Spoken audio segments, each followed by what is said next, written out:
Ganitong mop pa rin ba yung gamit niyo sa bahay? Nako, eto na ata yung sign mo para mag-upgrade to Joyboss M16 Self-Wash Spin Mop. Unang-una, maganda yung design niya, mas magaan and super easy to use. May ganitong brush din siya para maiiwan na dyan yung mga extra dumi or buhok from mop, so mas mabilis linisin. Madali lang din siya i-assemble at microfiber cloth pala yung gamit nila, so perfect pang linis kahit saan, mapa wet or dry use. Magkahiwalay na rin yung clean water at yung maiipon na maduming tubig, so mas hygienic at mas malinis tuwing gagamitin.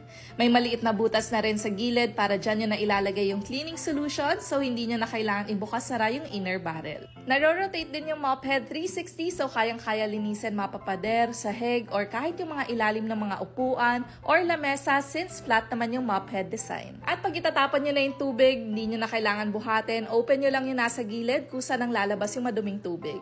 Kaya kung planin nyo na rin mag-upgrade ng mop, kindly check the yellow basket. Yun lang, thank you!